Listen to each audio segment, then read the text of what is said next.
Good afternoon, fans. This is your girl from Mel'S Mat Chat, and this is episode 239. I'm sorry I'm like a lot late, but things just pop up and things have to get taken care of on that end. I was going to record last night.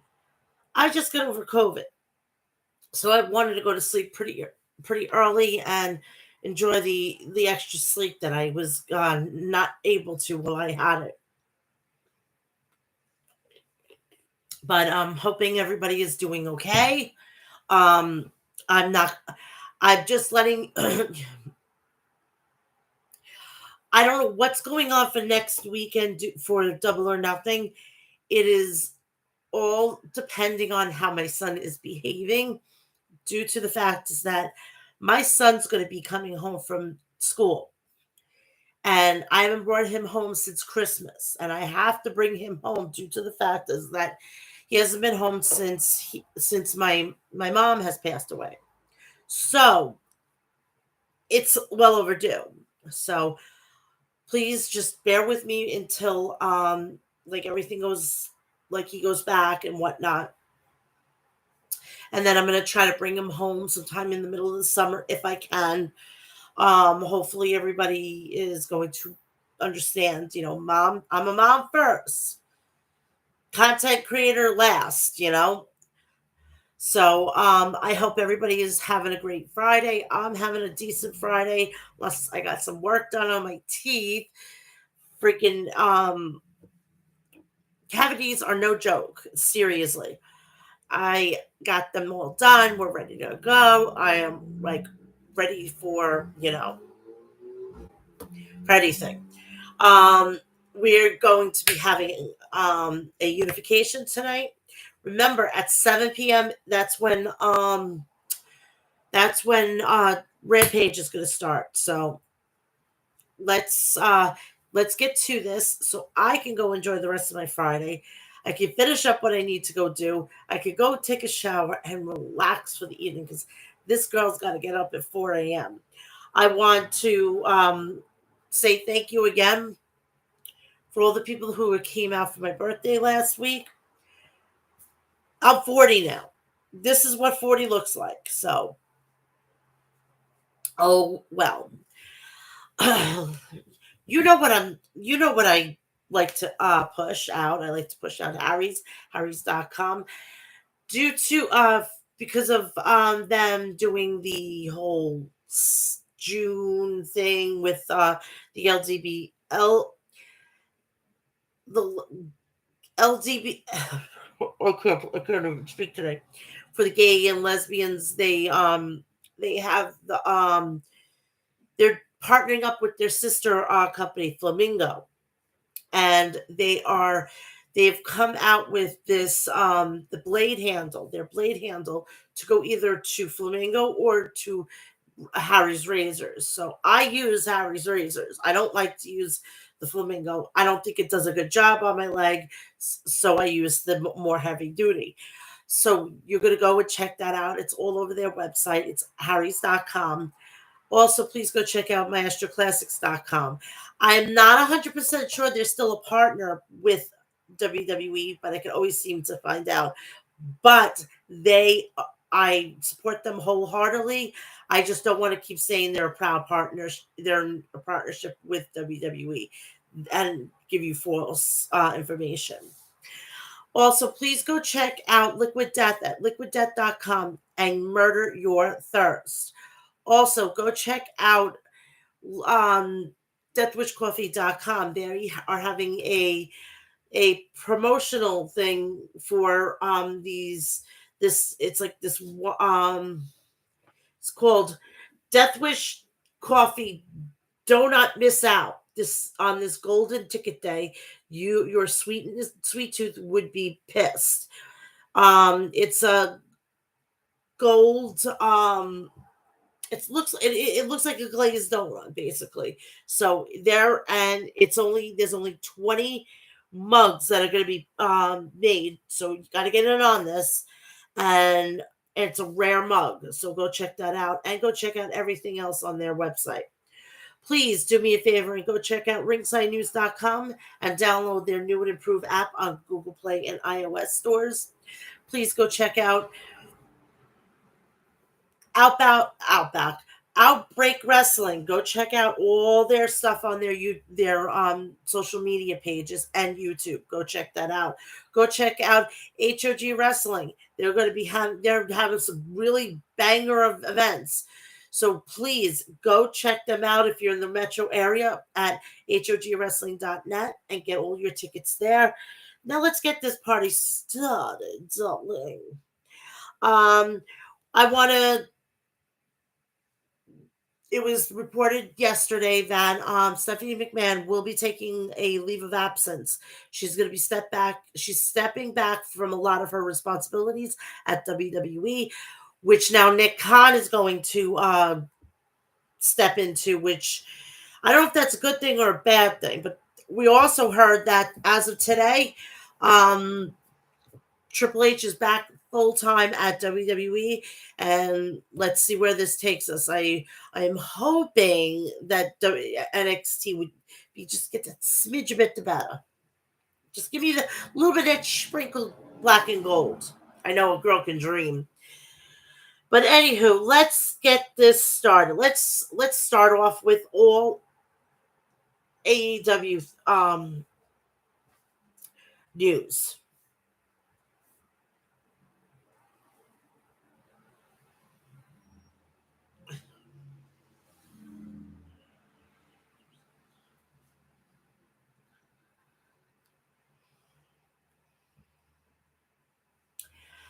Okay, last week, Rampage.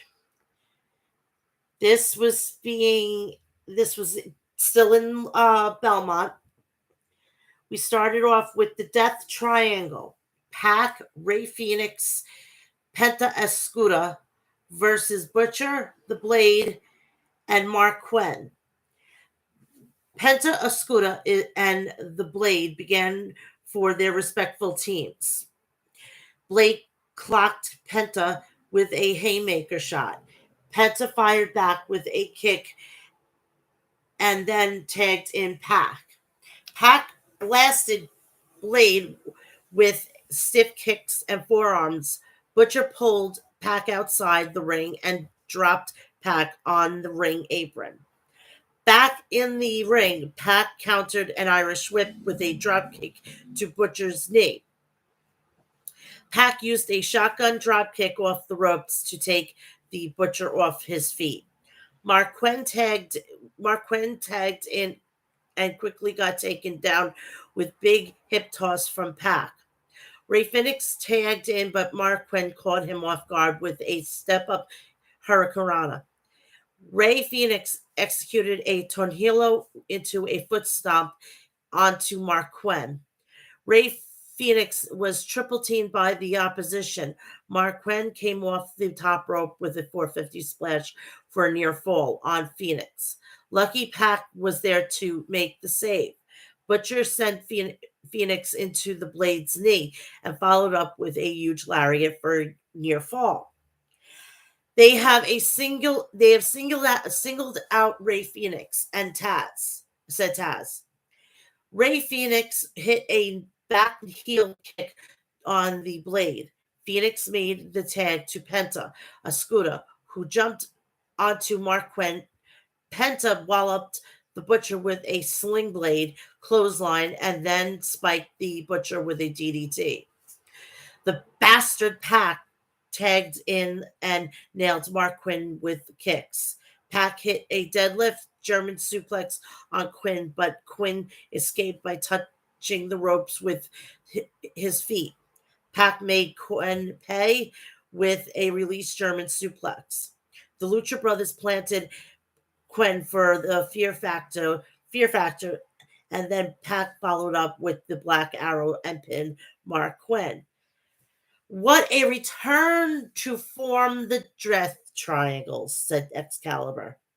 The lights in the arena went out. Ooh.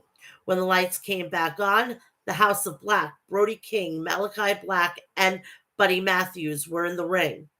The lights went out again, and the House of Black were gone. Clearly, the House of Black is playing my games with the Death Triangle. The chairman, Sean Spears versus Bear Boulder. This was a quick match. Bear grabbed Spears by the throat. Spears escaped a gorilla press, but then Bear Boulder power slammed him.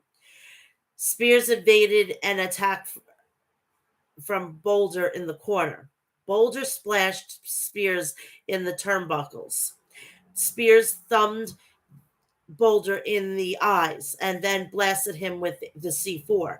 Spears pinned Bear Boulder as he shouted out for Warlow. After the match, Spears cracked Boulder in the back with a steel chair. Let's See Now was backstage with Tony Nese and smart Mark Sterling. Sterling was upset that Tony would have to face Hook and Danhausen in Vegas or Double or Nothing. At Double or Nothing. The Owen Hart Foundation Women's Tournament quarterfinals match. We have Riho versus Ruby Soho. Ruby grabbed a wrist lock on Riho and then transitioned to an armbar. Ruby knocked Rio down with a shoulder block. Ruby tried for a near fall, but Rio escaped with a matrix bridge. Ruby countered in a Northern Light suplex, but then Rio landed on her feet. Rio connected with a double stomp to Ruby. Ruby jumped off the top turnbuckle, but Rio dodged it. Ruby tweaked her left knee on the landing. Rio blocked the no future from Ruby and then worked over Ruby's knee. Rio crashed down with force onto Ruby with a double stomp to Ruby's back. Rio spiked Ruby with a dragon snap suplex for a near fall. Ruby was looking for the Blade Runner, but Rio countered with a crucifix bomb for a near fall. Ruby then threw Rio with a backdrop driver and then kicked her in the face for a 2 count. Ruby smashed Rio with a Blade Runner and pinned Rio to advance in the tournament. Billy Gunn was backstage with the Gun Club and the Acclaim. Billy Gunn said he never felt the Gun Club and the Acclaim couldn't be one of the greatest factions of all time. Billy Gunn said he used influence to get them a match this Monday on Elevation. Tony Schiavone was in the ring with Jade Cargill, the Baddies, which are Red Velvet and Kiera Hogan. Smart Mark Sterling followed them to the ring on crutches. Schiavone announced that Sheeta was injured in the Philly street fight against Serena Deeb and will continue in the Owen Hart tournament. Sterling, it's my professional opinion that because Sheeta can't make the match, Red Velvet wins via forfeit and moves on into the tournament. Schiavone, no, our matchmaker, Tony Khan, has a replacement, and next Friday will be Red Velvet will be facing Chris Statlander. The main event, TNT Championship match. Scorpio Sky versus Frankie Kazarian. Before the match, Scorpio Sky said he wanted to add prestige to the title and insisted that all ego Ethan Page and Dan Lambert to stay in the back. Sammy Guevara and Tay Conti were watching from the front row. The fans chanted SCU, SCU, SCU. Frankie used a fireman's takeover on Sky. They traded wrist locks and Kaz showed off his speed with a lateral press to Scorpio Sky. Frankie applied short arm scissors on Scorpio Sky, but Sky countered by rolling up Kaz for a near fall. Scorpio was looking for the TKO, but Kaz escaped both men. But it heads against the center of the ring in a hard collision. Kaz booted Sky in the midsection. Kaz bridged over with a fireman suplex for a near fall on Scorpio Sky. Sky wiped out Frankie with a tope con hero on the outside. Sky ate an elbow from Frankie in the corner. I think I just lost my please. Yeah. Kaz rolled up Sky for a 2 count. Frankie rocked Scorpio Sky with a lariat. Scorpio Sky attempted the TKO, but Kazarian rolled up Kaz for a near fall. Kaz followed up with his trademark leg drop for a 2 count. Frankie went for the chicken wing, but Sky countered with a jawbreaker. Frankie spiked Kaz with a cutter. Frankie tried to lock on the chicken wing, but Dan Lambert sprinted to the ring and distracted the referee. All ego, Ethan Page blindsided Kaz with the belt. Kaz popped up his shoulders before the ref counted to 3. Sky landed the TKO and pinned Frankie Kazarian, oblivious that Ethan Page whacked Kazarian with the title. Scorpio Sky shoved Ethan Page. After the match, Ethan Page asked Sky which team he was on. Scorpio Sky leveled Kaz with the belt. I love it when a plan comes together, said Dan Lambert.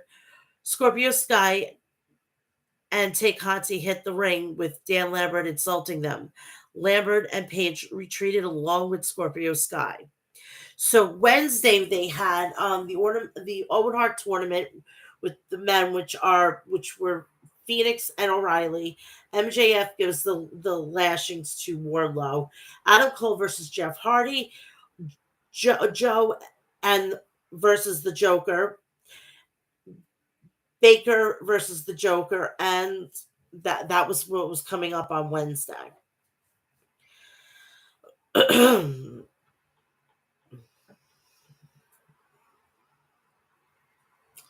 Dynamite was coming from the Fertitta Center in Houston, Texas. We started off with the Owen Hart Foundation Men's Tournament quarterfinal match. Ring of Honor World TV Champion Samoa Joe versus the Joker. The Joker was Johnny Elite. I've been around Johnny Elite since day one of his career, but truly is an elite athlete, said Jim Ross. Now, people thought it was going to be Johnny Gargano. He was with fucking Ciampa and his wife and Ciampa's wife in Epcot. So that went out the window. Which I don't think he should be doing that, because I don't think he should be even went near that. Due to the fact is that he deserves more than just a fucking quick match. And knowing that he was going to lose that match, better off that he was on something else. Like maybe at Double or Nothing. Just saying. Just putting that out there. Johnny Elite grappled Samoa Joe to the mat. Joe came in for a collar and elbow tie-up, but Johnny Elite was looking to stick and move. Samoa Joe shoved Johnny Elite into the corner and clocked him with a stiff chops. I forgot to mention, it's John Morrison, okay? Samoa Joe nailed Johnny Elite with a swift kick. Joe cranked on Johnny's neck Johnny got to his feet and blasted Joe with a thrust kick. Joe tried for a backdrop, but Johnny Elite cartwheel and then used a lariat on Joe. Johnny Elite perched up on the top rope, somersaulted down onto Joe on the arena floor. Back in the ring, Samoa Joe turned Johnny Elite inside out with a shoulder block. Joe hit a high boot and then a massive senton on Johnny Elite for a near fall. Johnny rallied back with a body shots to Samoa Joe. Joe hoisted up Johnny Elite for a muscle buster, but Johnny Elite escaped. I love seeing the muscle buster. It's been such a long time. I feel like I've been so, like I've been like um needing your thirst quenched with the muscle buster.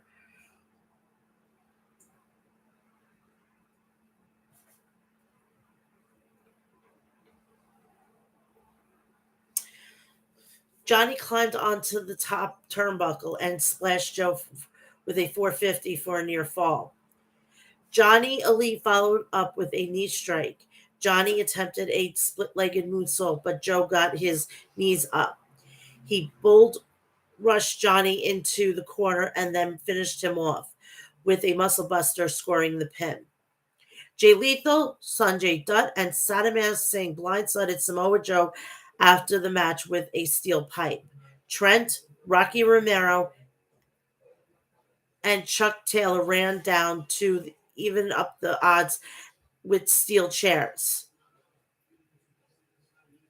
Joe is in a bad shape where after that attack, said Tony Schiavone. Regardless of what happened, after the bell, the point of is that Samoa Joe has advanced and will face the winner of Ray Phoenix and Kyle O'Reilly, said Excalibur. Backstage, the Hardys were interrupted by the Young Bucks as Lexi Nair tried to interview Jeff about tonight's match. The Bucks told Jeff to take the night off. I got I got a tournament to win, y'all, said Jeff Hardy. If the Bucks if you Bucks interfere with Jeff's match tonight, Adam Cole won't be the only one getting his ass whipped, warned Matt Hardy. AEW World Champion Hangman Adam Page versus Konosuke Takeshita. Punk was on commentary for this match. I want to address something with Punk. I've grown to like this guy. I've grown to become a fan of his. But this is what makes me pissed off. Do we need to have any fucking political shit going on right now? We watch wrestling to escape this. He could have went on his own fucking platform, his own fucking social media. I did not need to be seeing that. I've had 2 abortions. I don't need to be seeing this on my wrestling. Poor taste in clothes, Mr. Punk. Poor taste.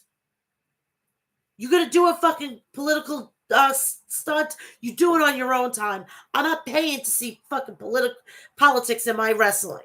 Enough said. Do it on your own time. You're getting paid by Tony Khan. You're not. Go do it some other time, please.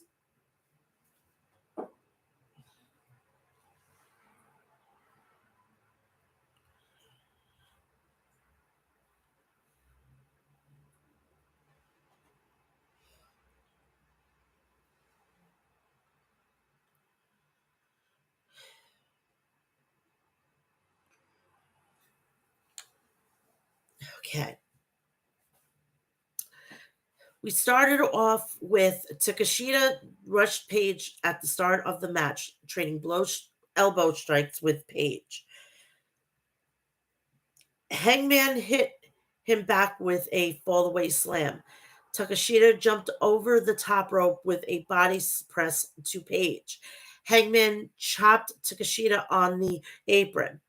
Takeshita clubbed Page with a forearm. Takeshita charged in, but Page made him peg, dropping him on the apron. Page hit a moonsault off the steel post down onto Konoshi, Konoshi, Konoshi. I'm not going to try to Konosuke Konosuke Takashita on the arena floor. The fans chanted, "This is awesome! This is awesome!" Then AEW, AEW, AEW. "This is why I'm out here scouting," said Punk. Page planted Takashita with a tombstone pile driver for a near fall. Page attempted a buckshot lariat, but Takashita ducked it and rocked Page with a hard shot and then a power bomb for a near fall. Takashita nailed Page with a knee strike. Takashita used a standing German suplex on Page. Takashita couldn't cover Page as his shoulders and neck were tweaked from the tombstone pile driver from Page earlier in the match.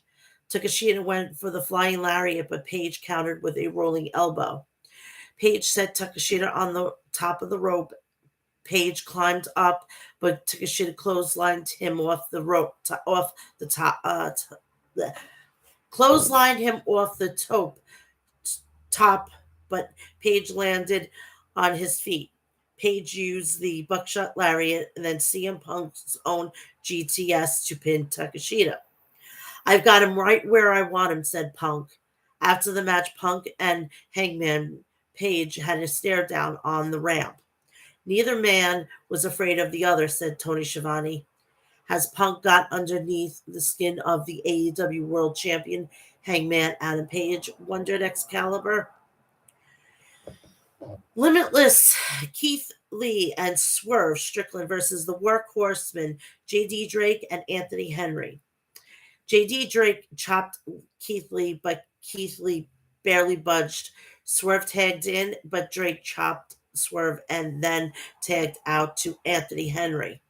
Henry grabbed a waist lock on Swerve, but Swerve backed him into the corner and connected with a heels kick. Swerve followed up with a flying uppercut. He rolled through and flatlined Anthony Henry.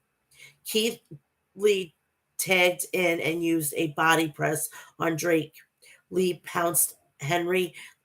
Keith Lee pins Anthony Henry after the combo move called Fall from Glory. Keith grabbed the microphone after the match. Keith Lee, "Texas, my state. I have some wonderful news. It turns out with that victory, the realest Swerve Strickland and yours have now become a top 5 ranked tag team. And with that news, I do believe we shall FTW champion, absolute Ricky Starks and Powerhouse Hobbs interrupted Lit. Starks, the fact that you two think you deserve a shot at the AEW Tag Team Champions with me and Hobbs standing right here is insane. AEW World Tag Team Champion Jungle Boy and Luchasaurus with Christian Cage walked onto the ramp. Christian Cage, "Ricky, you need to learn when the hell to shut up. You both are worthy teams and not the best. We are the best, and the best we're using to be challenged, but we're going to challenge both of you. A 3-way for the World Tag Team Championships at Double or Nothing. I would like Jungle Boy to get his win back over Ricky Starks and the man that cost him that match. So what I'm saying is Jungle Boy against Ricky Starks and Swerve next Wednesday on Dynamite." It was time for Warlords to honor his contract stipulations. Now, I want to quickly get into this when they were doing it, and I kept seeing him like laugh, and it was like he was about to fucking blow a load. All right, I was loving every fucking minute of it. I'm saying to myself, this guy's got to be into BDSM somehow, some way, somehow, and I ping it because I love that stuff. So I was watching it, and I was like, if Warlow, do you want to take your frustrations out of me or I'll take the 10 lashings for you, okay? I don't have a problem. Don't worry about it. I got you covered, hon. If Warlow can meet the stipulated sanctions set by MJF, Warlow will finally get a chance to wrestle MJF at Double or Nothing live May 29th from Las Vegas, Nevada. I just keep thinking that I actually was there. It's crazy. MJF walked out to the ring with Shawn Spears. MJF says, "Cut my music. Unfortunately, I am no longer in Long Island. I'm in Houston, Texas, and I'm looking at a bunch of dumb, grotesque, fat hicks.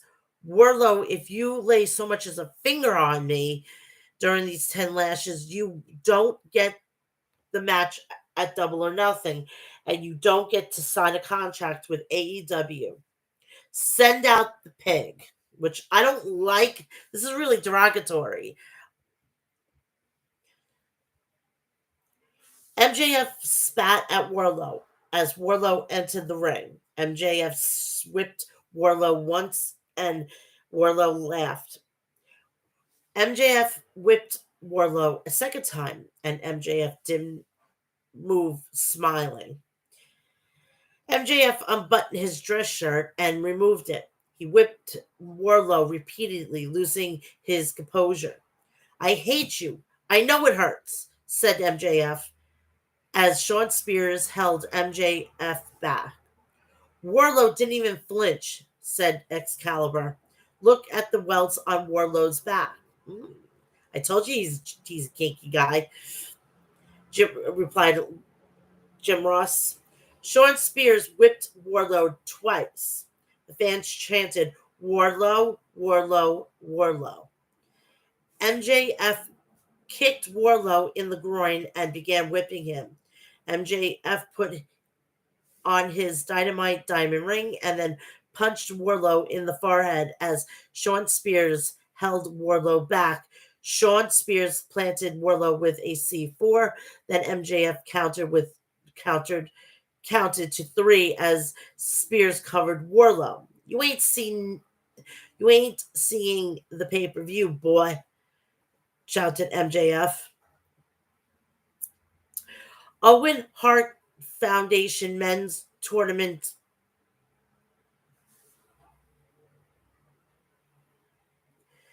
Owen Hart Foundation Men's Tournament quarterfinal match. Ray Phoenix versus Kyle O'Reilly. Kyle went for an armbar, but Ray Phoenix fought out of it. Kyle hit a rising elbow strike on Phoenix, but Phoenix blasted Kyle with a kick from the ropes. Ray Phoenix rocket with a tope con hero onto Kyle. Ray Phoenix tried for a frog splash, but Kyle countered with a rear naked choke. Ray Phoenix escaped, but Kyle O'Reilly followed Phoenix outside and rammed Ray Phoenix's shoulder into the steel ring post. Ray Phoenix tried to use a hook kick off the ropes, but Ray's arm gave out. Ray Phoenix managed to springboard up and kick Kyle in the face. Ray Phoenix powerbombed Kyle, but Kyle kicked out. Ray Phoenix innovations. I think innovates. Yeah. So much offense, says Shivani. Ray Phoenix took down Kyle with a hurricanrana for a near fall. Kyle elevated Ray Phoenix and blasted him with roundhouse kicks. Kyle used a butterfly suplex on Phoenix, but Ray Phoenix pushed Kyle into the corner. Phoenix used a half and half suplex, but Kyle came back with a lariat. Both men were knocked to the mat with kicks. What a test for the conditioning of Ray Phoenix. Only his third match back since returning from that injury. That was nasty, said Excalibur. Kyle ate a thrust kick from Phoenix. Phoenix walked the top rope and then took down Kyle with a Hurricane Rana. Phoenix was looking for a cutter, but Kyle countered with a submission and forced Phoenix to tap. What a war, said Shivani. The Wizard, Chris Jericho of the Jericho Appreciation Society, with Daniel Garcia, Jake Hager, Angelo Parker, and Matt Menard, had a face-to-face confrontation with William Regal of the Blackpool Combat Club, American Dragon, Brian Danielson, and John Moxley. If you're wondering where Yuta is, he's competing in New Japan, and he's doing a phenomenal job. Mox came to the ring with Eddie Kingston, Santana, and Ortiz. Jericho, I started thinking who could have put together this violent attack last week against us. Of course, it was orchestrated by my old friend William Regal. It's been a while, Regal. Quite frankly, I thought you'd be dead by now. It's amazing, after all the abuse you put yourself through, that you still have a brain that works, sorta. I mean, talk about wasted potential right there. Here, you could have been one of the greats of all time, like Chris Jericho. You should have been a world class champion 10 times over, but instead you would up a world class you would up as a world class addict. You've been fired from every company you even worked for until you weaseled yourself into AEW on the coattails of your protege. And you've got Santana and Ortiz, who are too stupid to realize they got everything in AEW because of me.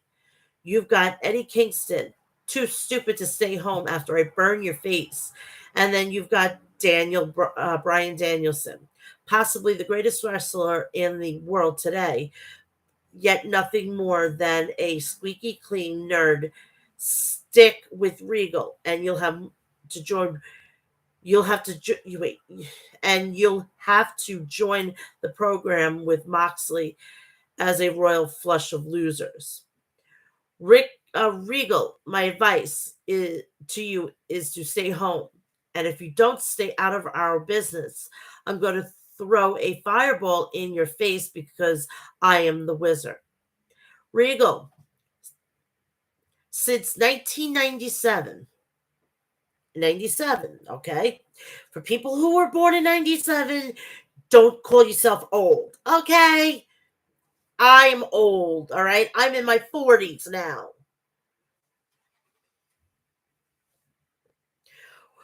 When I first met you, I've had to listen to your whining. So please be quiet. You may not be right, and you hit a few truths there about my past. Jericho, you obviously want to fight. Double or nothing. You want a fight? We challenge you to the third ever stadium stampede, and then they got cut off by Moxley. No, no, no. I'm not doing that shit. This situation calls for you to get your ass kicked live and in living color in front of an arena of screaming fans. You five against us five in a gang warfare. You can call it whatever you want. You could call it pro wrestling versus sports entertainment. That sport we love versus a bunch of stupid bullshit. Jericho, all right. You want anarchy? You got it. We are a well oiled machine. Kingston, I don't want to wait until the pay per view. Get in the ring and fight. Jericho, forget it. The Jericho Appreciation Society walked off. Kingston and Danielson got into a shoving match as this transpired, proving there is still some tension between them. The Owen Hart Foundation Women's Tournament quarterfinal match. Dr. Britt Baker, DMZ, versus the Joker. we thought it was, oh, maybe Mia Yim or somebody that was not this whatso fucking ever. The winner of the match will advance to face Tony Storm. The Joker card was revealed to be Maki Ito. Maki shoulder blocked Baker. Maki created Baker for a near fall. Baker came back with a sling blade. Baker turned Maki Ito, but Maki fired back with a headbutt to Baker. Maki Ito drilled Baker with a tornado DDT for a near fall. Britt Baker tied up Maki, applied the lockjaw, and forced Maki to tap. Dr. Britt Baker, DMD, advances. Tony Schiavone was in the ring, but interrupted by Serena Deeb. I am so sick of hearing you talk, Tony. I heard what you said last week.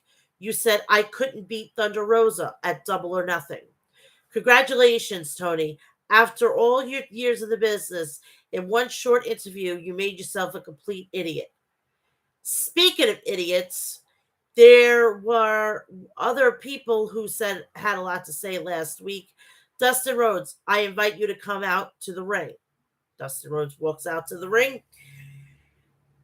Deep, just the man I've been waiting for.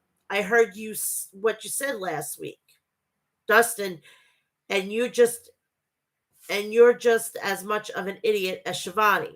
I respect you. I respected you, Dustin, but you are Thunder Rosa's coach. Dustin, you know my trials and tribulations. Why did you say that? I couldn't beat Thunder Rosa. You don't have the balls to answer me. And when I beat Thunder Rosa and become the new AEW Women's Champion, you will respect me. Deep slapped Dustin Rhodes. Then the AEW Women's Champion came out and was blindsided by Serena Deeb. Then Deeb left with Thunder's championship. I've never seen a fucking match this quickly with the.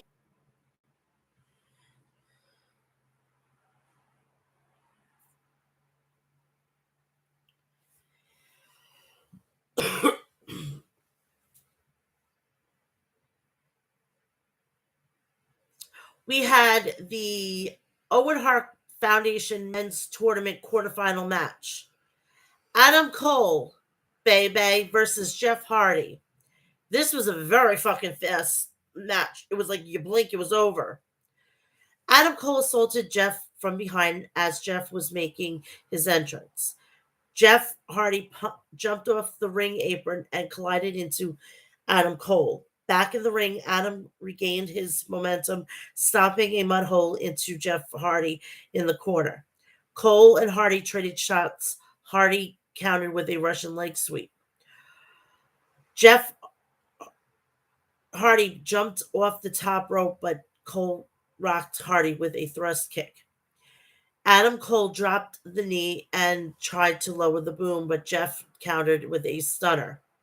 Jeff Hardy climbed to the top rope with an attempt the Swanton bomb, but Adam Cole dodged it. Adam Cole lowered the boom and nailed Jeff with the knee strike. Adam covered Jeff covered Jeff Hardy and scored the pin. Adam advances. Matt and Jeff Hardy confronted Cole, but then the Bucks got in the ring. The Bucks distracted the Hardys. Cole blindsided Jeff. Sting and Darby Allin ran down to even things up, but then Kyle O'Reilly and Bobby Fish sprinted down. The Young Bucks super kicked Sting. The Undisputed Elite ganged up on Sting and smashed his leg between the steel chair. So tonight we're going to have Chris Statlander versus Red Velvet in the Owen Hart Foundation Women's Tournament quarterfinals.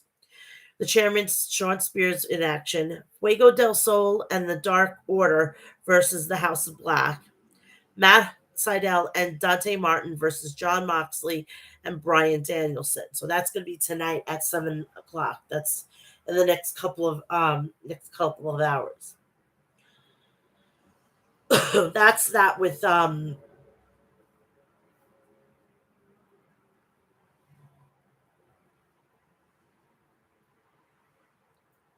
with AEW. Now let's get to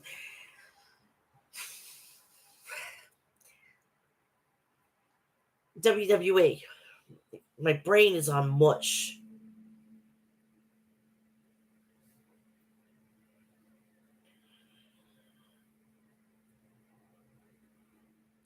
Okay, this is from last week's.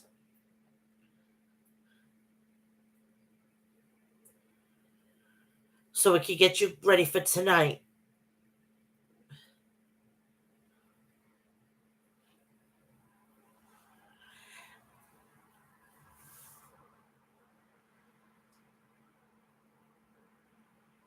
Okay,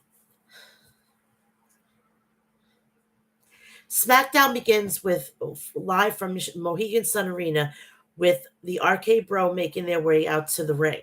Orton says that he and Riddle are sick and tired of chasing the Usos around and that it's very obvious that Roman Reigns is the only person from the bloodline who makes any decisions. Orton says RK Bro demanded their chance to become the undisputed tag team champions, and Orton calls out Reigns to come out to the ring. Instead of Reigns, Sami Zayn makes his way out wearing a Bloodline t shirt. Zayn says that he will address Orton on the behalf of Reigns and everybody. And nobody wants to see a tag team title unification match. Zayn says that Orton and Riddle don't do not want the match because they would lose the match. Zayn tells RK Bro to take their titles and stay on Raw. Orton makes the challenge to Zayn for Riddle to wrestle Zayn for the RK Bro to earn their title match. Zayn accepts the challenge but says that it's complicated process that he needs to talk to the people backstage. While Zayn walks to the back, Adam Pearce comes out to make the match official and schedule it for the right now. So we have Sami Zayn and Matt Riddle. Our opening match begins with Riddle backing Zayn into the corner. Zayn locks in a headlock and Riddle powers up but gets hit with a shoulder tackle. Zayn gets distracted by Orton and Riddle hits a drop kick. Zayn hits a back elbow and follows with a series of right hands to Riddle on the mat. Zayn locks in a chokehold on the mat. Riddle gets to his feet and breaks the hold and hits a kick to the back of the head. It kips up from the mat. Riddle hits a fisherman suplex and goes for a senton, but Zayn brings his knees up. Riddle avoids a haluva kick and goes up top, but Zayn pushes Riddle off the top to the barricade outside the ring. We come back from a commercial. The match continues with Zayn going to the top rope. Riddle leaps to the top rope, but it is pushed back down by Zayn. Zayn dives, but Riddle counters with a knee strike, and Riddle covers for a 2 count. Zayn dodged a kick and hits a Michinoku driver and covers for 2. Zayn laces Riddle on the ropes and goes for Orton's signature DDT, but Riddle counters and throws Zayn over the top rope. Riddle hits a moonsault outside and back in the ring. He hits Orton's power slam, and Riddle hits Zayn with a Orton style DDT. Zayn rolls outside to avoid an RKO, and Zayn throws Riddle over the barricade and rolls back in the ring. Riddle makes it back in the ring at the count of 9. Riddle hits with the Bro Derek and covers for the 3 count. Riddle wins. We go to commercial break and back. We have the newly crowned SmackDown Women's Champion, Ronda Rousey, making her way out to the ring. Rousey gives respect to Charlotte and says she's issuing an opening challenge for a championship match right now. The challenge is accepted by Raquel Rodriguez, who makes her way out to the ring. So basically, this is an open challenge. We we begin the match with a lockup. Rodriguez hits a takedown to Rousey. Locks in a waist lock, but Rodriguez breaks free with a back elbow.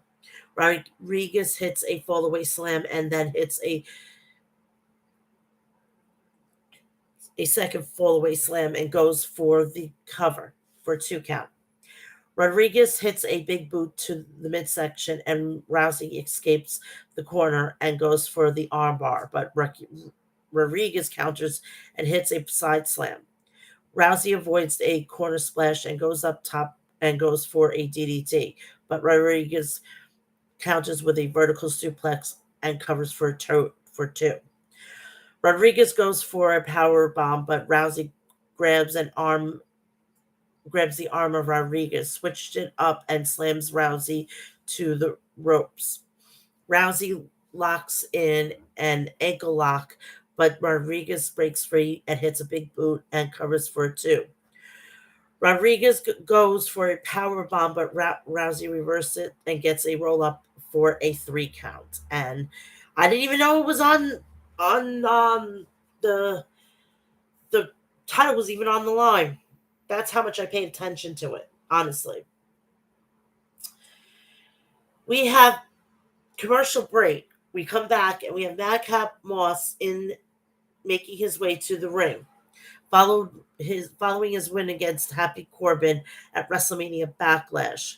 Moss calls his win the biggest of his career. Moss says his career is just beginning and he wants to do it all.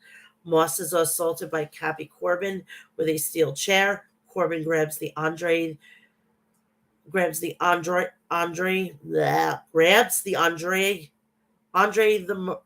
Giant Memorial Trophy and brings it in the ring. Corbin places the chair on Moss's neck. Pillmanized Moss by slamming the trophy onto the chair. Now, if you people don't know what the fuck Pillmanized is, I'm going to give you a little history lesson. Stone Cold Steve Austin, before he was Stone Cold Steve Austin, or just about to be Stone Cold Steve Austin, put Brian Pillman's foot, when you close up a folding chair, that portion that you pick up the seat and you make it so you can stand it up, whatever. He put his foot between there and he went and he did a stomp right on top of it. That's a Pillmanized. I don't know how that really feels. I really don't want to know because I've had a broken ankle twice. Actually, sorry, 3 times. So that's Pillmanized. Class dismissed. With a lockup from Naomi and Baszler. Naomi hits a kick to the gut, but quickly tags Banks in. Baszler rolls to the corner to tag Natalya. Banks slams Natalya's head off the turnbuckle and hits the Meteora and covers for a 2. Natalya goes for a roll-up that Banks reverses to go for the bank statement, but Natalya makes it to the ropes to force a break. Baszler runs in the ring and stomps on Banks' arm on the mat. We come back from a commercial break with Natalya slamming Banks to the mat. Natalya tags in Baszler. Banks crawls to the corner, but Baszler knocks Naomi off the apron, preventing the tag temporarily. Banks prevents Baszler from stopping Naomi's arm, and Banks makes a tag. Naomi gets in the ring, and Baszler tags in Natalya. Natalya gets a roll up for 2. Naomi hits a springboard knee strike in the middle of the rope. Natalya goes for a sharpshooter, but Naomi counters it with a small package for 3. Banks and Naomi retain. We come back. We have Kofi Kingston versus Pete Dunne. The match begins with Kingston hitting a drop kick. Dunne hits a Dunn gets to his feet and hits a lariat that follows with a series of right hands on the mat. Dunn locks in a race waist lock and follows with a stomp to the arm. Kingston sends Dunn over the top rope and back in the ring. He gets a flying forearm strike.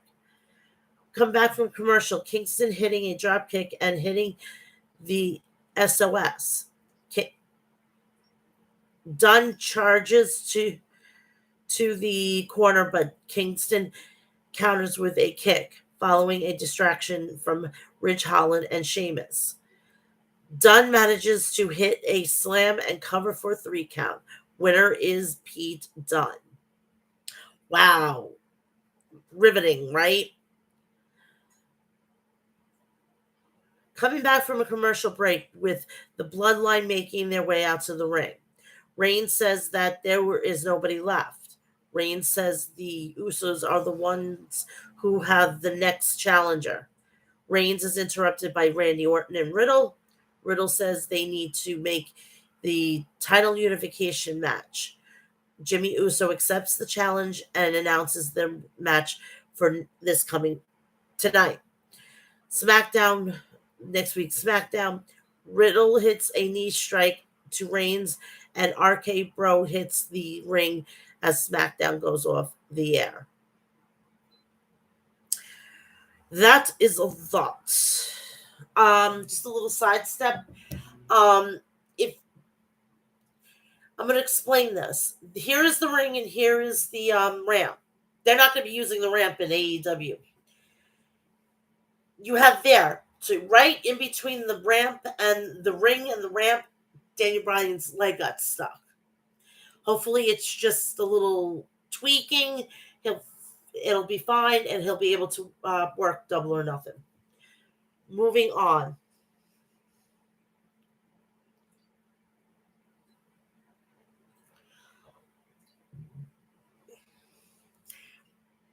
Monday Night Raw. This week's show with a look at the dissolution of Bobby Lashley and MVP partnership, and MVP siding with his new client Amos.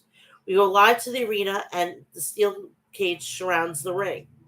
This is huge. This is a huge match happening right now. The announcers tell us that Cody will be on the show later tonight to respond to Seth Rollins' attack last week.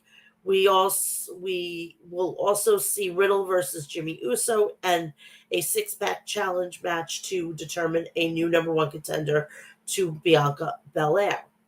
MVP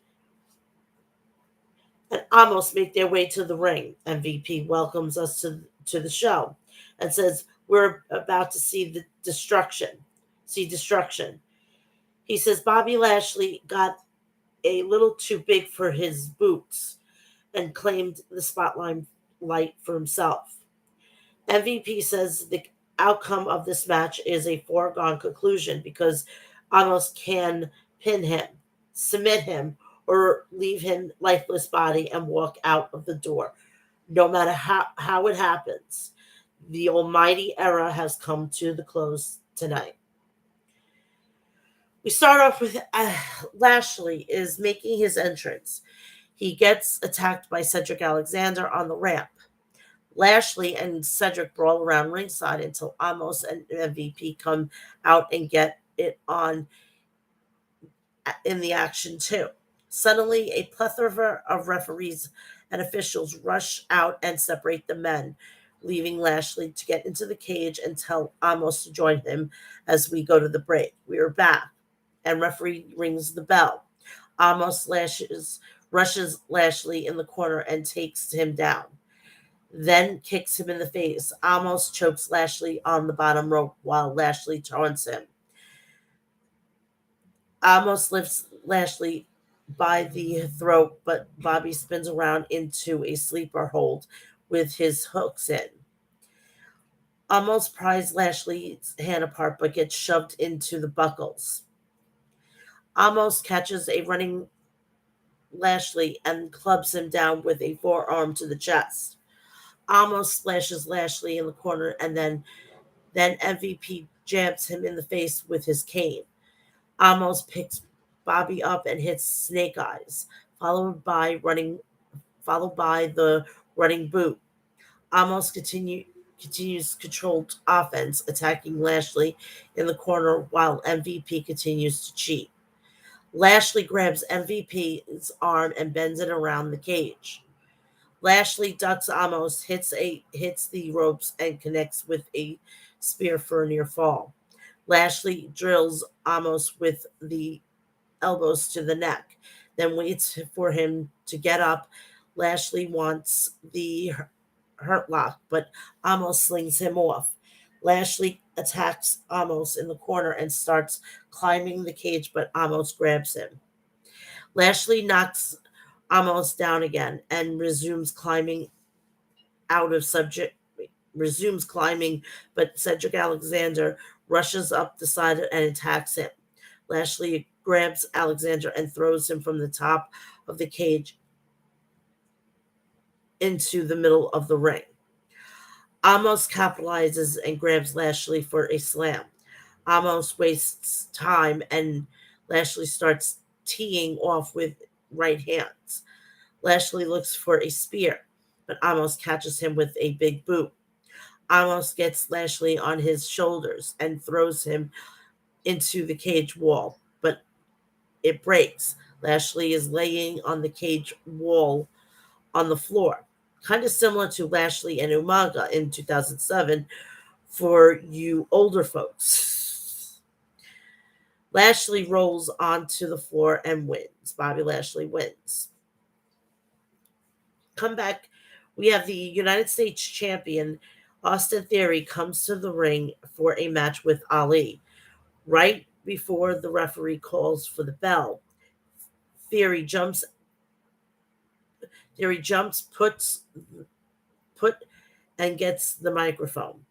He says this match can't happen unless he has an official he can trust to call things down the middle. The Miz. Theory says something doesn't feel right. He's Mr. McMahon's protege. He is the youngest United States champion in history. He said it doesn't seem very fair for Ali to get beat, then get a shot against him. So to teach Ali a lesson, he's going to enjoy the first thing Mr. McMahon has ever taught him. Expect the unexpected. As much as such, he won't be Ali's opponent. Veer Mahan will be. So we have the special guest referee with Mustafa Ali and Veer Mahan. This was ridiculous. The Miz gets the match underway and Ali drops Veer twice and sends him into the corner. Ali hits the ropes, but Mahan cuts him off with a body attack. Veer throws Mustafa into the buckles and looks for a shoulder, but leaps over him and starts punching, but Miz backs him up. Veer shoves Ali, then connects with a big boot. Mahan slams Ali and lifts him up for a military press, but Ali lands on his feet and hits a super kick. Another super kick. Then Mustafa hits the ropes, but Theory trips him and Miz plays dumb. Veer runs, but Ali sidesteps him, and he goes through the ropes to the outside. Veer gets on the apron, but Ali drop kicks him back off. Ali wants a dive to the outside, but Miz steps in his way to start the count on Veer. Mustafa argues with Miz, who shoves him in the face. Veer then returns and clocks Ali with a clothesline. Veer jumps on Ali back and applies the cervical clutch for the win. After the match, Theory gets in the ring and asks Mahan to reapply the clutch so he can take selfies, for which the Miz poses as well. Theory tells Veer to go out and clear the announce desk. As he's doing so, Ray and Dominic Mysterio come out and attack him. Ray and Dominic get the better of Veer, who is left furious. Come back from commercial. Becky Lynch is backstage pestering Adam Pearce. She says it isn't fair that they announced the six-pack challenge when she hasn't got her rematch after she lost the title. She says Sasha Banks and Naomi have already left the arena, and so how can the match even happen? Pierce says things have changed. Tonight it will be Lynch versus Asuka, and the winner will face Bianca Belair at Hell in a Cell. Riddle makes his way to the ring by himself. After the break, he will be facing Jimmy Uso of the Bloodline.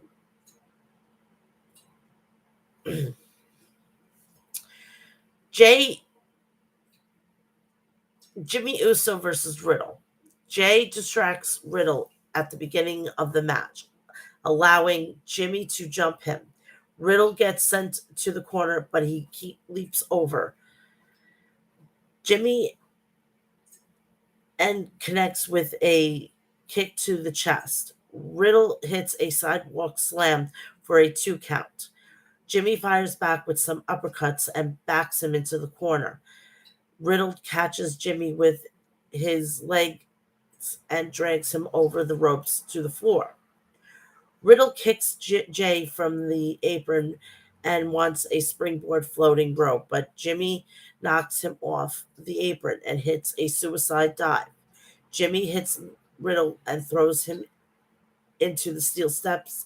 Jay gets on the steps and poses with the SmackDown Tag Team titles. We're back from commercial break. Both men are trading shots, but Jimmy takes Riddle down with an enziguri. Jimmy hits a hip attack in the corner for a near fall. Riddle rallies and lands some flying forearms in the corner. He wants an exploder, but Jimmy elbows him off, only to get caught with a second later. Riddle looks for a Broton, but Jimmy gets his knees up. Jimmy sends Riddle to the top rope and catches him with a pop-up Samoan drop for a near fall. Jimmy scales the ropes, but Riddle jumps up and tries to hit a super RKO, but Uso blocked it and headbutts him off. Jimmy looks for an Uso splash, but Riddle gets his knees up. Riddle wants a floating bro, but Jay trips him and helps Jimmy with a pin. However, the referee caught and eject him from the ringside. Jimmy argues with the referee, allowing Riddle to roll him up for the win. So Riddle wins. So we now know what the heck is going to be going on for tonight. Liv Morgan is interviewed backstage. She says it doesn't matter what group Rhea Ripley joins. She isn't getting away with what she did. Los Lotharios approach Liv Morgan and say her joining the Kiss Cam would cheer her up. AJ Styles and Finn Balor appear to tell Los Lotharios to get lost. Balor says Judgment Day will pick them apart if they don't work together. They ask if Morgan wants to join them at ringside, and she says she'll think about it. Judgment Day is backstage. Damian Priest says we're not getting the message because they should be standing in respect. Priest says they don't take orders, and if any of the fans' heroes want to step to them, they'll face punishment. Rhea Ripley says she embraced judgment and she loved every second of it. Nothing is holding her back anymore. Now it's time for eradication. Edge says people should listen to his saints because they don't lie. He says some of the fans are tired of pretending, and he sees it in people's faces. They need to stop being sheep and join his movement. Grab the lightning, accept the gift, or continue to live in purgatory of existence. And he says he's already seen how this plays out. More will join.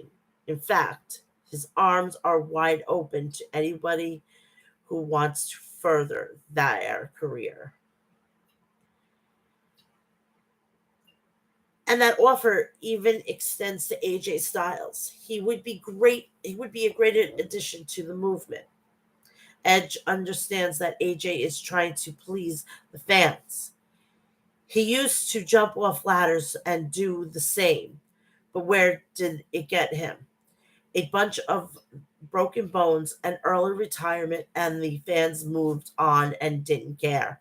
Styles should consider joining the group. Balor too. Otherwise, they will face judgment. We have Finn Balor and AJ Styles versus Los Lotharios.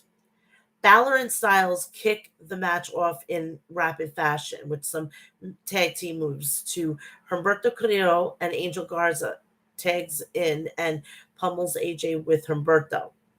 Garza grabs an abdominal stretch and punches the ribs. Then Carrillo tags back in and does the same. Styles fights back and tags Balor in the two of them clear the ring. Balor and Styles dive over the ropes and onto Los Lotharios as we head to break. We return to find Los Lotharios back in control and applying a double Boston Crab to Styles. Styles fights back against Roberto and makes the tag. Balor runs over Garza with forearms, then catches an incoming Humberto Carrillo with a tip of with a tip and double stop. Balor knocks Carrillo off the floor, then Garza rolls him up for a 2 count. Garza picks AJ off the apron and looks for a wing clipper, but Balor flips over and lands on his feet. Balor hits a sling blade, then lines up the shot and runs for a shotgun dropkick, but eats a super kick. Humberto gets the tag and looks for a moonsault, but gets caught with the boots and flies into the air. Balor hits a shotgun dropkick, narrowing avoid Garza in the corner. Styles takes Garza out with a phenomenal forearm, and Balor hits the coup de grace for the win. So Styles and Balor win. Alpha Academy find Kevin Owens backstage, and they have the DNA results of Ezekiel and Elias. Owens is very excited and takes the envelope from them. The results say that the results are inconclusive because the DNA samples were contaminated with barbecue sauce. Gable and Owens looked at Otis, and he says Elias must have been eating baby back ribs. But Owens says he remembers Otis eating ribs at catering like there's no tomorrow. Owens loses it and says Gable is supposed to be smart, but Elias is making him look like a fool. Gable promises he'll make things right. We have a rematch for the following week. Alexa Bliss versus Sonya Deville. To control a video device with your voice, you need to connect it first. In the Alexa app, go to Settings, and then TV and Video to get started. This is why I need to say Bliss instead of the whole name. That's going to be a funny situation on my video. All right, here we go. Live YouTube. never fails. The match begins and they lock up with Deville forcing Bliss back into the corner. Sonya shoves Bliss in the face a few times and berates the referee. Bliss slaps Deville, then ducks a clothesline and hits a drop kick. Bliss hits an STO, then knees to the gut. Bliss looks for a standing moonsault, but Deville avoids it and hits a knee for a 2 count. Deville shouts in Alex in blah blah blah blah blah blah blah blah blah blah blah blah blah blah. Bliss face and slams it into the mat a few times. Deville kicks her in the face and hits a clothesline for a 2 count. Deville applies a rear chin lock, but Bliss fights up and hits a jawbreaker. Sonya knees her in the gut, then delivers a Shining Wizard for a near fall. Deville tries to untie the turnbuckle, but the referee catches her. Deville catches Bliss with a spinebuster and pins, but the referee is busy fixing the buckle that she untied. But by the time he starts counting, Bliss kicks out. Sonya is furious and yells at the referee. Bliss counters Deville and hits a DDT for the for the win. Bliss is the winner. I am not saying her full first name anymore.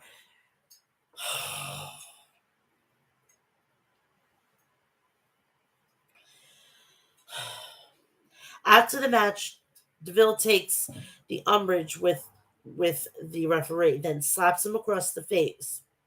We see a highlighted package of Cody Rhodes versus Seth Rollins at Backlash. Then Seth viciously assaulted Rhodes on last week's Raw. After the break, we'll hear from the one and only Cody.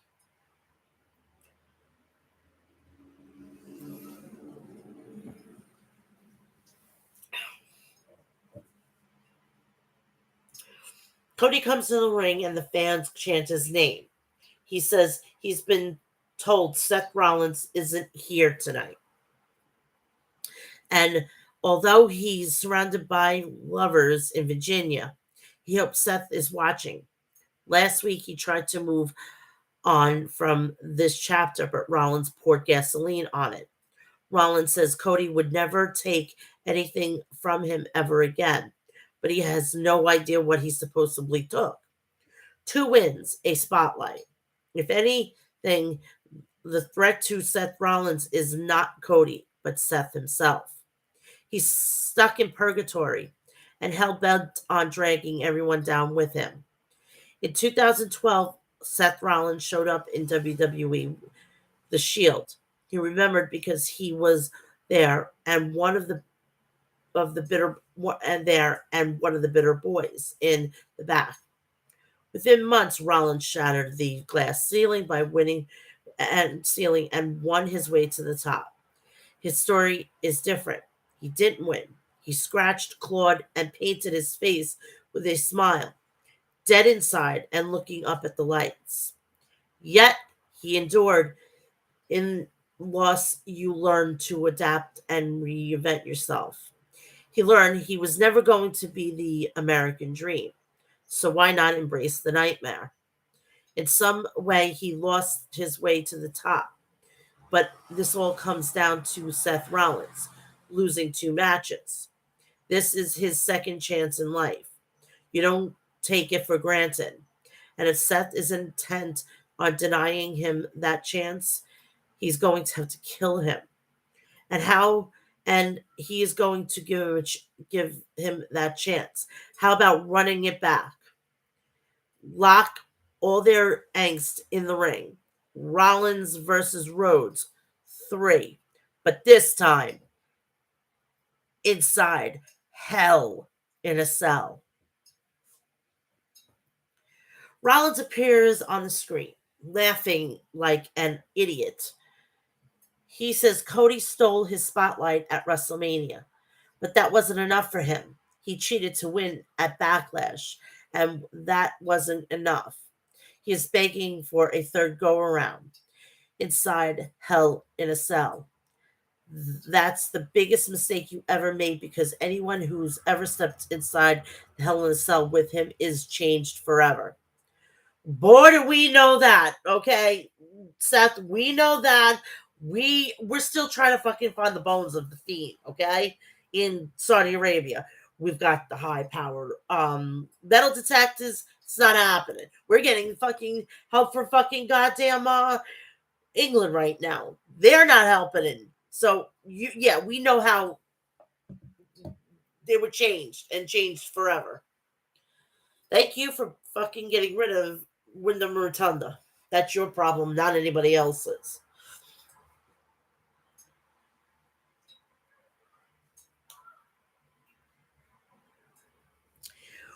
We already know his answer, and he's going to exploit all of Cody's insecurities and expose him for the fraud he is. Cody says, "Well, there's nothing left to say except I'll see you in hell." Asuka is interviewed backstage about facing Becky Lynch tonight.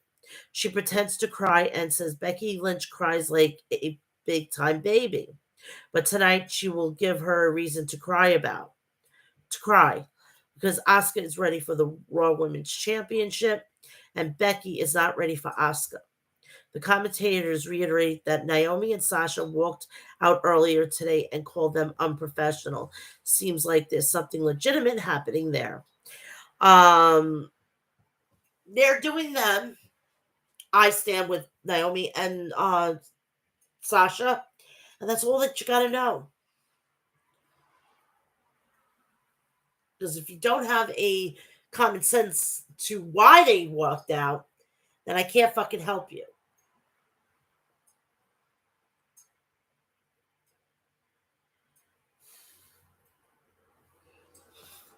Ezekiel versus Chad Gable. They lock up, and Ezekiel forces Gable into the corner before releasing. Gable takes Ezekiel down with a wrestling hold, but the big man gets free and connects with a flying shoulder tackle. Ezekiel looks for a sidewalk slam, but Gable counters with a tilt world armbar. Ezekiel fights free and applies a headlock. Gable shoots him off, ducks under, and catches an arm drag, but Ezekiel rolls right into another headlock. Gable hits a back suplex to get free, then tells the fans to shush. Ezekiel counters Gable and applies a gory special. Gable gets to the ropes to force the break, and Ezekiel rolls out and snaps Gable's neck on the rope. Otis splashes Ezekiel from behind as the referee is distracted. We come back from a commercial break and we find Gable holding Ezekiel with a submission. Ezekiel tries to fight up but gets taken back down, and Gable targets the arm. Gable hits an arm trap Northern Light suplex, then applies another submission. Gable slams Ezekiel, then goes up top for a moonsault, but no one's home. Ezekiel ducks Gable, hits him, and lands a spinebuster for a near fall. Ezekiel lifts Gable onto the top rope and chops him. Ezekiel gets onto the top rope, but Gable knocks him off. Gable jumps but gets caught with a leaping knee in midair. Gable drops Ezekiel and hits a moonsault for near fall. Gable clips Ezekiel with a right hand, but Ezekiel starts firing back with rights and lefts. Ezekiel kicks Gable backwards and follows up with a splash. Otis gets on the ropes, gets on the apron, and Ezekiel knocks him off. Gable hits a roll up for a near fall. Then Ezekiel counters with a roll up for the win. Winner Ezekiel. Oh, eye is killing me today. Doesn't help that I have allergies at the wazoo.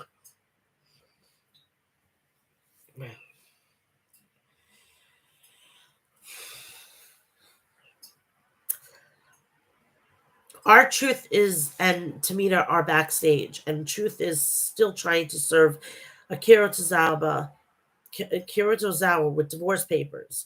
Tamina questions Truth's methods as he opens a trash can and tosses the paper inside. A few seconds later, Tozawa pops up screaming and chases Tamina.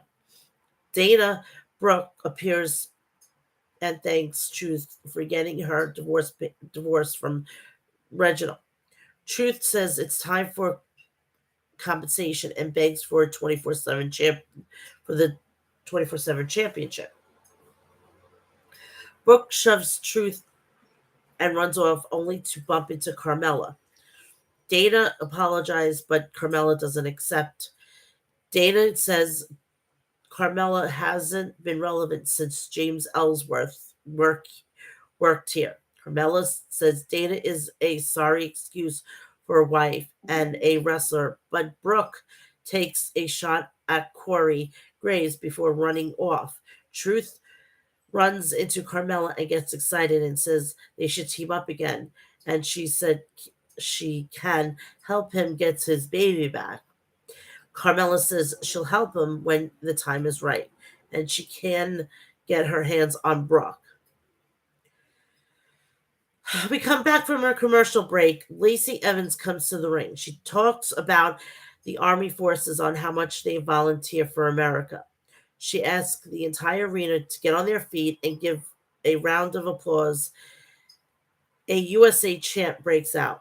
Evans says she appreciates the warm welcome back to the WWE, and she is honored to have some servicemen and women in the crowd tonight. She knows what they go through, and she thanks them. Evans finds the courage to fight is hard, to change your circumstances is hard, but they have the ability to do so. We have what it takes. She wants her daughters to know they they have what it takes to wake up, work, and win. She might not be better than any of other women in the back, but they're damn sure no better than her. Riddle is backstage in a smoky room. He says nothing is going to stop him and Orton from unifying the tag team champions on SmackDown. And this Friday, because RK Bro 420 says we just smoked your ass, the Usos are also backstage and they say RK Bro have no chance because they are the bloodline, the ones, and they will bring all the gold home.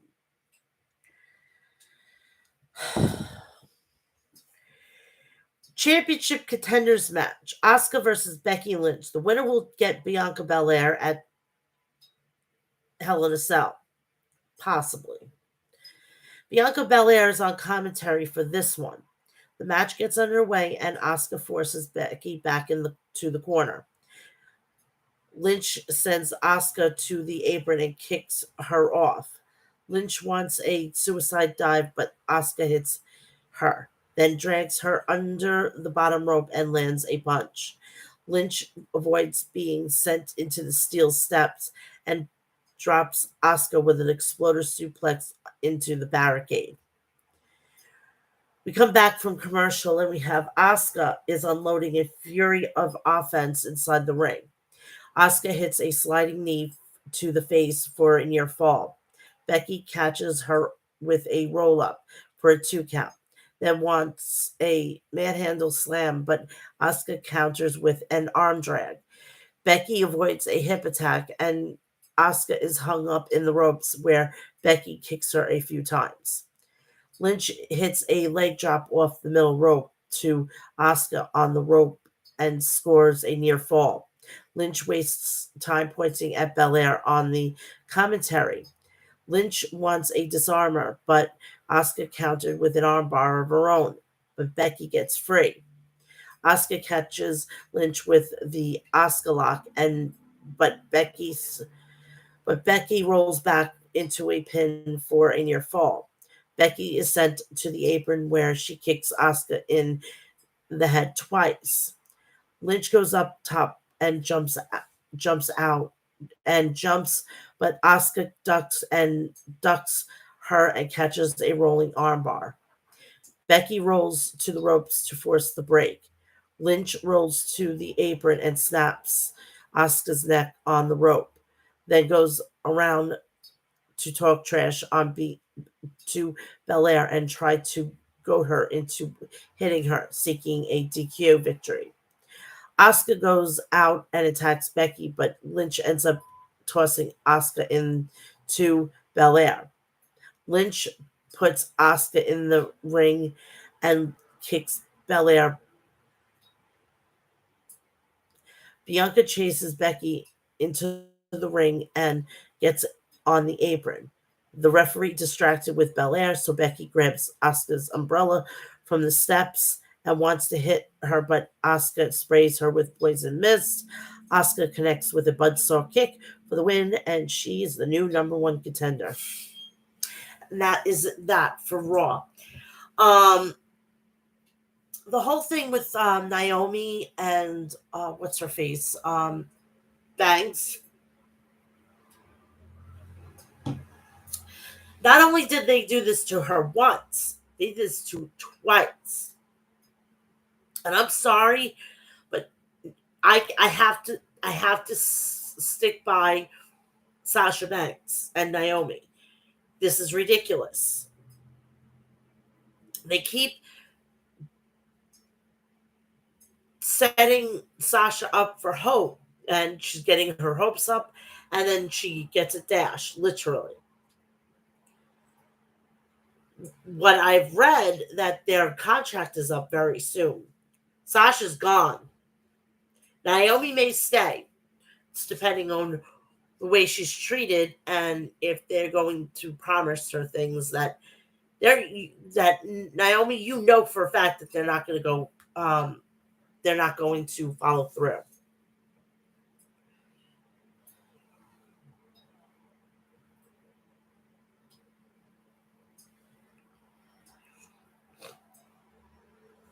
NXT 2.0.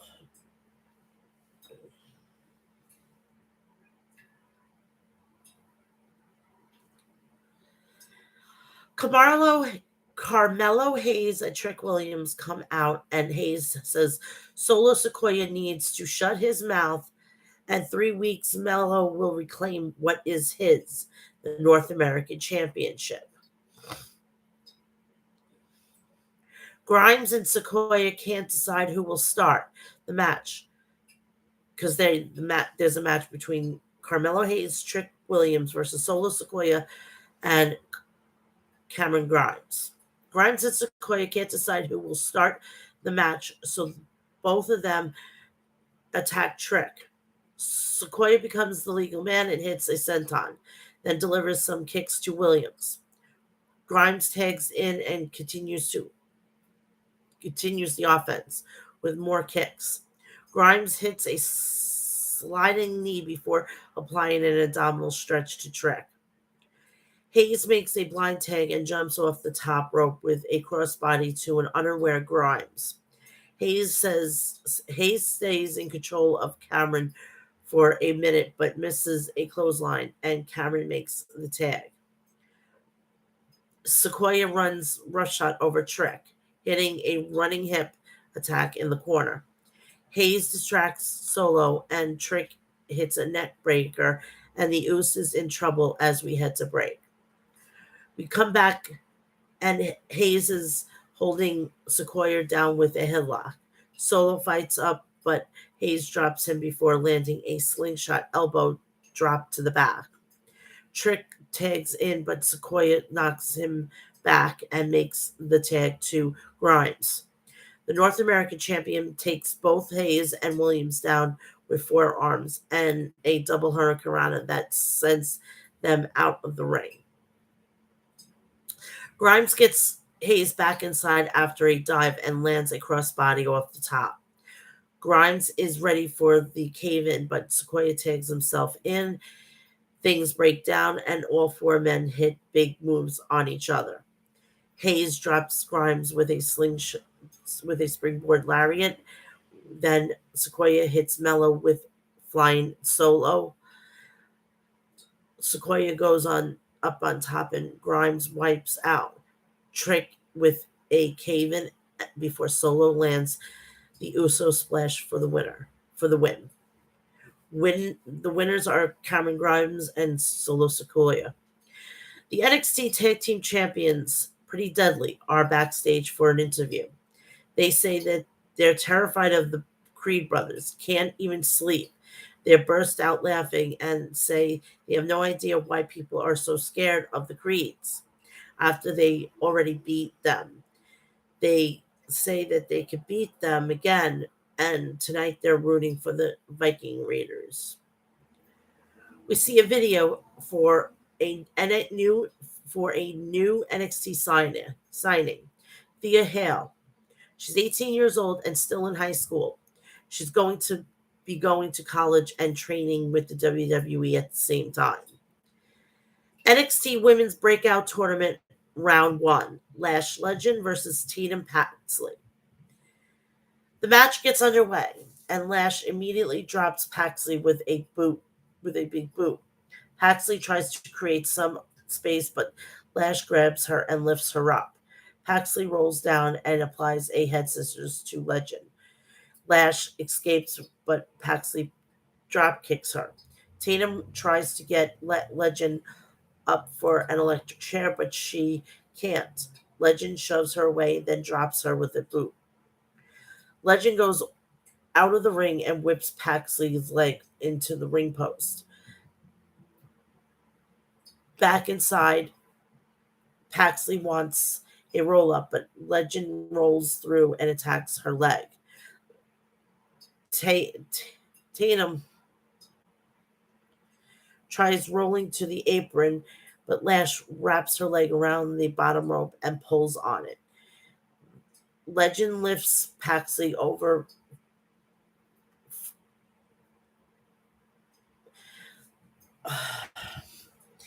Legend lifts Paxley for a stretch muffler, and she thinks about tapping, but sits up and gets lashed down. Paxley wants the electric chair, but again can't get her up. Paxley avoids Legend in the corner and hits a suplex, but the leg is still giving her some trouble. Tatum is standing hits a standing cartwheel splash. One more time, Paxley wants the electric chair, but still can't get her up, and this time Legend responds with a pump kick for the win. Lash Legend moves on to the semifinal of the NXT Women's Breakout Tournament. She will be facing the winner of Kiana James and Roxanne Perez. Tony D'Angelo and his goons are backstage. He tells Santos Escobar things have got to be this way. Didn't have to be this way. It's his fault for being so disrespectful. The two goons bring up past memories of them whacking guys and their methods, suggesting they do the same tonight. But Tony says he's the Don and he's got it covered.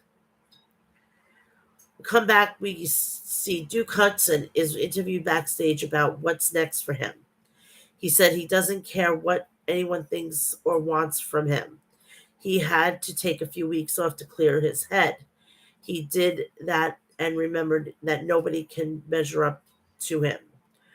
Braun Breaker storms through Duke's interview and yells, "Hit my music." The NXT champion Braun Breaker comes to the ring. Breaker says the last time we saw him, Joe Gacy dumped him in a field somewhere like a piece of trash. And now he's asking him to join his group. Now Gacy is a persuasive guy, but after everything they've done to each other, he's not about to join him. He's going to beat his ass, and this time he's going to leave him unconscious. Joe Gacy appears with a red hooded with his red hooded druids on the platform. above the crowd. Braun tells him to shut up and come down to the ring. Gacy says it's very predictable when men become consumed by rage. They become predictable. And Gacy is very short tempered. He can see the fire and in Braun's eyes, but their journey isn't over. He rejects a once in a lifetime opportunity to join him, but now he's going to give Braun what he wants. The two of them one on one at in your house, but they need to go up the ante because it's done everything. He's done everything he could to ruin Braun's life. Breaker should want to destroy him, but if he gets disqualified, he loses the title. Breaker says, "You're on." Indy Hartwell cuts a promo in which she says her life changed very quickly.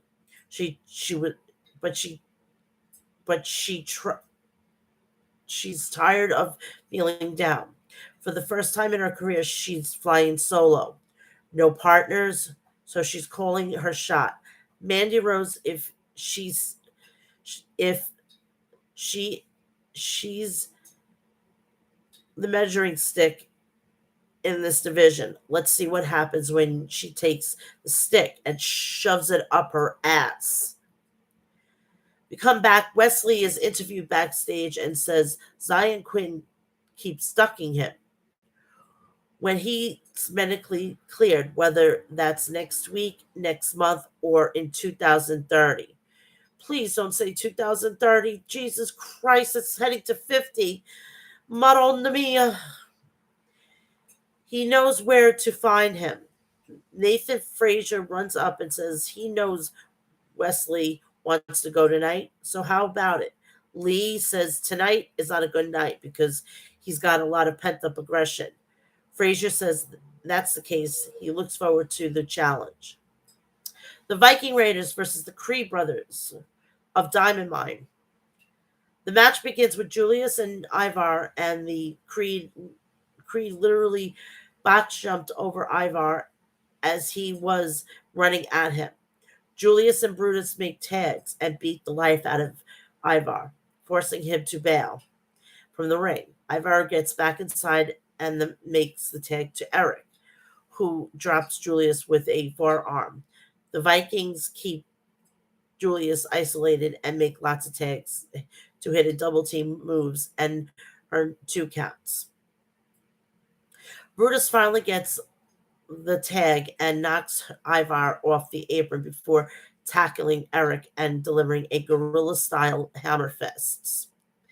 Brutus hits a deadlift German suplex to Eric, then deadlifts Ivar onto the top rope and Julius drop kicks him off. The Vikings regroup on the floor, but Brutus comes off the top with a Brutus ball and wipes them both out. We come back from commercial. Creed the the Creeds are firmly in control and Eric is keeping him cornered. Eric starts to fight back and sends both of them out of the ring. He crawls to make the tag, and Ivar drops Julius with a series of clotheslines. Ivar hits a Bronco Buster in the corner for a near fall. Tags in and slams Eric for a near fall. Julius tags back in, and they want a double team, but Eric voids them and throws Brutus out. Ivar tags back in and hits a seated senton to Julius, then tags Eric for a double team. Super body slam. Brutus returns to break the pin. Julius counters Eric and hits a German suplex, then leaps onto the top rope where Ivar is standing but gets headbutted off. Julius avoids a splash from Ivar and rolls him up, but Eric hits a knee. All four men are down, and fans are chanting "Fight Forever." They are all standing up together for the usual hikey fight, and quickly all four men are back down. Roderick Strong rushes in, but Julius sends him back out before he can catch Ivar. Eric gets the tag, and the Viking Raiders hit a double power bomb for the win. The Raiders win. Legado del Fantasma are backstage. Santos Escobar says he realized that Tony D'Angelo wants to be him. However, there's only one of him, and he is in Tony's head. That is why tonight it will be one on one, no Legado at ringside. Joaquin Wild and Raul Mendoza protest, but Santos says he trusts them to help in the right way when necessary. Grayson Waller is warming up backstage, and in walks Tiffany Stratton. She says it isn't fair that she isn't in the breakout tournament, and he agrees. Stratton asks him if he can't help if he can wait. Stratton asks him if she can help him deal with Andre Chase. He says he will and tells her to watch. Come back from the commercial break. We have Braun Breaker is leaving the arena, and he's interviewed about Joe Gacy. Before he could say much, Breaker is interrupted by a bitter Duke Hudson. Breaker challenges him to a match, but Hudson says next week. Grayson Waller versus Andre Chase. Waller taunts Chase by putting his arms behind his back and leading with his head. Waller rounds the back and socks Chase with a forearm to the head. Waller delivers some knees to the gut and more forearms to the face in the corner. Chase lands some European uppercuts, but Waller cuts him off. Saray is in the crowd with Chase U and shouting at Grayson. Waller looks for a suplex, and Chase fights it for a minute but lands it for a 2 count. Chase hits a sunset flip, but Waller kicks out and follows up with a leg lariat. Chase U keeps distracting Waller, allowing Andre to trip him and hit a catapult into the turnbuckles. Chase with a Russian leg sweep and stomps while his students chant along. Andre sends Waller over the top rope and he lands on Bodie. So Chase goes back out on check on his students. When he gets back inside, Waller hits a rolling stunner for the win. Grayson Waller is the winner. Toxic Attraction is backstage watching a video of Caden Carter and Casey Catanzaro, saying that they've been ducking them. Jay says everyone is obsessed with the with them, but they should remember what they do to everyone who gets in their way. JC JCJ mocks the other woman and the and Gigi says they need more respect. Rose says it starts with Indiana Hartwell. Diamond Mine, we come back. Diamond Mine is backstage arguing like crazy. Strong says there's no way they'll ever beat Pretty Deadly if they don't listen to him. The Creed brothers walk off, and Pretty Deadly appeared and mock him. Strong challenges them to a match with him and Damon Camp. NXT Women's Breakout Tournament Round 1. Roxanne Perez versus Kiana James. The match starts with a lockup and Perez takes the back, but James gets free and does a handspring over her. Perez then does the same and taunts her. Perez hits a few arm drags and a dropkick for a 1 count. James drops Perez and applies a surfboard stretch. Perez gets free, but James continues the offense and splashes her in the corner. James wants a Boston Crab, but Perez flips her off. Ja- James gets right back on top and attacks the back of Perez, then applies the Boston Crab. Perez tries to get to the ropes, but James drags her back. Perez transitions into a pin for a 2 count. She tries a crucifix pin, but Kiana spins her around into a neck backbreaker. Perez rallies and hits a Thez press, then a Russian leg sweep. Kiana rolls through a move and hits a backbreaker for a near fall. Perez hits a code red for the win, and Roxanne Perez wins. She moves on. Perez is progressed to the semifinal of the breakout tournament, where she will face Lash Legend. Edris Enefi and Malik Blade are backstage, dressed up and mocking Santos Escobar and Tony D'Angelo.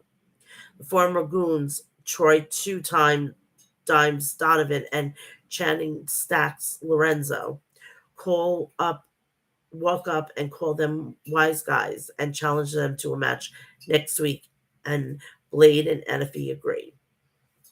We come back from a commercial break. We have Roxanne Perez is interviewed backstage, and she's very happy about winning her match. Cora Jade appears and congratulates her, and Perez says Jade is the one that convinced her to join NXT. Electric Lopez appears and says, da, da, da, da, da, appears and says Perez is an overachiever and Jade is an underachiever. Happy to lose. Jade asks what's her problem, and she definitely neither of them. Nathan Frazier versus Wes Lee. The bell rings and Frazier grabs a headlock, but Lee quickly turns the table. Lee attempts an arm drag, but Frazier blocks it. They jump over each other, both hit arm drags. Then Frazier hits a roll up for a 2. Lee attempts a kick, but Frazier ducks it and they separate. The fans chant NXT. Lee sends Frazier to the apron and forearms him off, then dives over the ropes onto him with a crossbody. Lee gets Nathan in the ring, but his ribs hurt, allowing Frazier to catch him with a suicide dive. Back inside, Lee catches Frazier with a kick as he comes from a springboard. Lee hits a German suplex for a near fall. Lee goes up up top, but Frazier connects with an insecurity. They exchange on the top rope, but Lee counters him and lands a splash. They evade each other before hitting stereo crossbody. Suddenly, Von Wagner appears and attacks them both. So it ended up as a no contest. We're going to probably have this match again. Wagner beats Frazier out of the ring. Lee tries to fight back, but Wagner hits a big boot. Wagner lifts Lee and hits a military press from the ring onto the announce desk. Wagner and Robert Stone pose together, and we see Sophia Cromwell watching from the crowd. Come back from a commercial break. Wesley and Nathan Frazier are walking in the lounge, and Sanga says they shouldn't try to go toe to toe with someone the size of Von Wagner. Lee takes umbrage and challenges Sanga to a match. The big man says that doesn't have to happen, but Lee says he wants to prove you don't have to be a giant in WWE. Santos Escobar versus Tony D'Angelo. The main event gets underway and they lock up. Tony uses his strength while Escobar uses his wrestling powerness. D'Angelo clocks him with a right hand, then a back elbow. and stomps him down. Escobar sends him out of the ring and wants a suicide dive, but D'Angelo catches him with, with a right hand as he comes through the ropes. Tony puts his hat on and mocks Santos. Get back from a commercial break. We return to see Escobar catch Tony with a drop kick and send him out of the ring where he connects with a suicide dive. Escobar gets Tony back in the ring for a 2 count, then applies a hammerlock. D'Angelo fights back with right hands and clotheslines. D'Angelo hits a kiss of death and Santos rolls outside. D'Angelo goes to the middle rope as Santos scales from the apron. Escobar hits a super Frankensteiner and both men are down. Tony crawls to the corner and looks for his crowbar behind the steel steps, but it isn't there. Wild and Mendoza appear on the ramp holding the crowbar. On the opposite side of the ring, Escobar pulls brass knuckles from the steel steps. D'Angelo goons rush down and fight with Wild and Mendoza, but Santos drops Tony with a brass knuckles to get the win. Santos Escobar wins. Joe Gacy and his hooded druids are outside. Gacy says he offered Breaker a golden opportunity tonight, but he said no. Well, next week he won't be able to contain his temper, just like he won't be able to at in your house. And when Braun loses his temper, he gets the whole he gets the whole world. And the show ends with Gacy cheesily laughing while the show while it shows the whole city. That is that. That is your week in professional wrestling. Whew. I'm praying to God that I'm going to be able to watch what is it? Double or Nothing next weekend. If I don't, you will know about it either way. But please do me a favor. Go check out my whole my all my ch- uh content on my channel. Please, if you're here, like and subscribe. Turn on all notifications so when I go live, you know about it. Also, go check out my Twitter and my Instagram at Mel's Mat Chat. It's the same thing. It's simple, whatnot. Check out my Facebook, my Snapchat, and my TikTok. I don't post that much, but I just use it to get by during an appointment, waiting for people. But I want everybody to have a great weekend. I hope the weather's gonna turn for good because it's supposed to be in New York like almost 90 degrees. I'll feel it to believe it. But I will be back here. I will be recording my show on Thursday, like Thursday ish, but it's going to be uploaded for Friday. I have to try to also um, record my preview and predictions if I'm going to be able to watch it on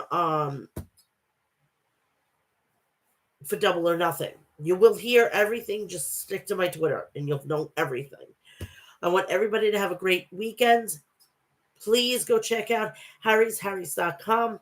Check out Maestro Classics at maestroclassics.com. Go check out Liquid Death at liquiddeath.com. Murder Your Thirst. Please go check out wishcoffee.com, the world's strongest coffee with the lowest acidic rate. Please go check out ringsidenews.com. Download their new and improved app on Google Play and iOS stores. Please go check out Outbreak Wrestling on their social media. Just type in Outbreak Wrestling and go check out HOG Wrestling. It's House of Glory and their upcoming event. I think it's sometime next month, if I'm not mistaken. Go check their website. It's hogwrestling.net. I will be back here next week, but not live because my boy is coming home and it's time for family healing. My son hasn't been here since my mother died, so it's going to be a whole new can of worms. And I'm hoping that, if he doesn't feel comfortable here, I'm just gonna, do what I'm gonna try. All I could do is try. Have a great weekend, and I'll see you next week for episode 240. Holy shit. Have a great weekend. Love you all.